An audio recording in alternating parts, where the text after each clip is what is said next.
آقا کریم نے ارشاد فرمایا ذاقا طعم الایمان، ایمان کا ذائقہ، ایمان کی لذت، ایمان کا حظ، ایمان کا سرور، ایمان کا کیف اس شخص کو حاصل ہوگا من رضی باللہ ربا، جو اللہ کے رب ہونے پہ راضی ہو گیا، وبالاسلام دینا، اور اسلام کے دین ہونے پہ راضی ہو گیا، وبمحمد رسولا، اور محمد صلی اللہ علیہ وسلم کے رسول ہونے پہ راضی ہو گیا۔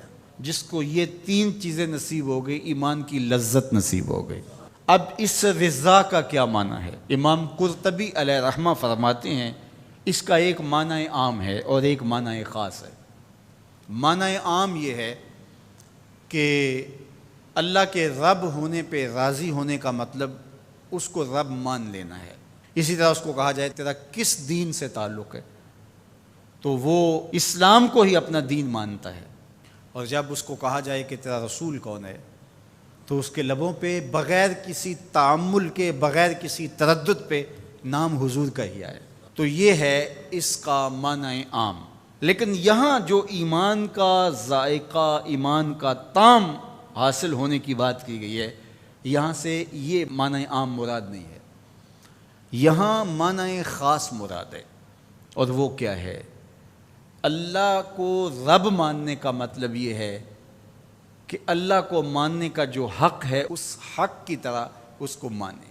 ایک ہے اللہ کو ماننا اور ایک ہے اللہ کی ماننا۔ تو جو اللہ کو تو مانتا ہے لیکن اس کے احکام کو نہیں مانتا، اس کے دیے گئے نظام کو عملاً قبول نہیں کرتا، تو پھر وہ ایمان کی لذت حاصل نہیں کر سکتا۔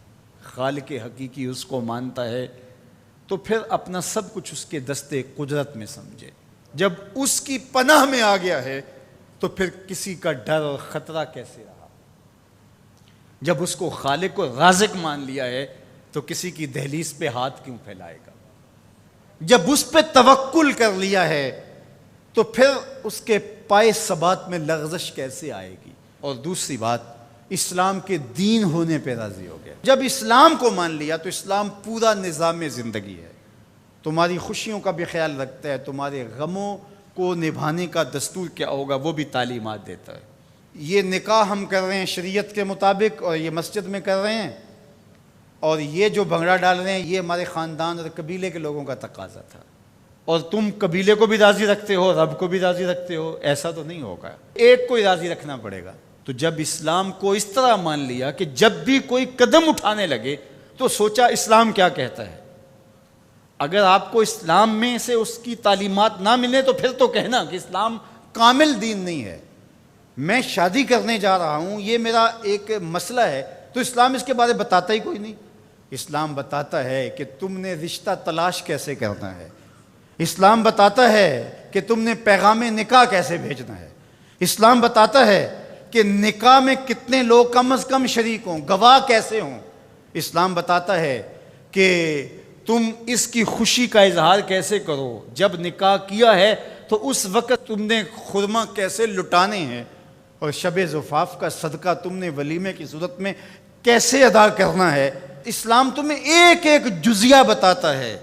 میرے حضور نے فرمایا انما انا لکم مثل الوالد، میں تمہارے لیے باپ کی جگہ پہ ہوں۔ اگر تم میں سے کوئی شخص بیت الخلاء میں جائے تو پہلے اپنا بایاں قدم آگے رکھے۔ جس طرح باپ چھوٹی چھوٹی چیزیں اپنی اولاد کو بتاتا ہے، تو فرمایا تم واش روم میں جاؤ، بیت الخلاء میں جاؤ تو پہلے بایاں قدم آگے رکھو۔ کیوں؟ انما انا لکم مثل الوالد، میں تمہارے لیے باپ کی جگہ پہ ہوں۔ اللہ اکبر۔ تو جب اتنی چھوٹی چیزیں بھی، اتنی عام چیزیں بھی اسلام تمہیں بتاتا ہے تو پھر ضرورت کیا ہے کہ کسی اور دھرم کو دیکھیں، کسی رواج کو دیکھیں، کسی ازم کی طرف نظر اٹھائیں اور کسی کلچر اور تہذیب کا سہارا دیں۔ ہماری تہذیب بھی اسلام، ہمارا کلچر بھی اسلام، سب کچھ اسلام ہے۔ تو جب ہم نے مان لیا اسلام کو تو پھر مان لیا، پھر ماننے کا جو حق تھا وہ ادا کر دیا، تو پھر اسلام کا مزہ آنا شروع ہوگا۔ تیسری بات، وَبِمُحَمَّدٍ رَسُولًا، وہ اس بات پہ راضی ہے کہ یہ میرے رسول ہیں، یہ میرے ہادی ہیں، یہ میرے قائد ہیں، یہ میرے رہنما ہیں، یہ میرے مرشد اعظم ہیں۔ تو جب نظر ادھر جم گئی تو پھر کسی اور سمت نظر اٹھے گی؟ جب انہیں مان لیا، وہی ہادی اور رہنما ہیں، وہی مقصود ہیں، وہ محبت کا مرکز ہیں، وہ عقیدتوں کا محور ہیں، ہر درد میں ہمارا دارو ہیں، علاج ہیں، چارہ ہیں، ہر مرض کی شفا ہیں، تو پھر کسی اور سمت نظر کیوں اٹھا کے دیکھیں گے؟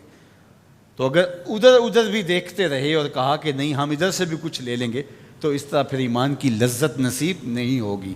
تو جب انہیں رسول مان لیا اور اس طرح مانا کہ انہیں مانا انہیں جانا، نہ رکھا غیر سے کام، انہیں مانا انہیں جانا، نہ رکھا غیر سے کام، للہ الحمد میں دنیا سے مسلمان گیا، پھر ایمان کا مزہ آئے گا نا، پھر ایمان کا سرور نظر آئے گا نا۔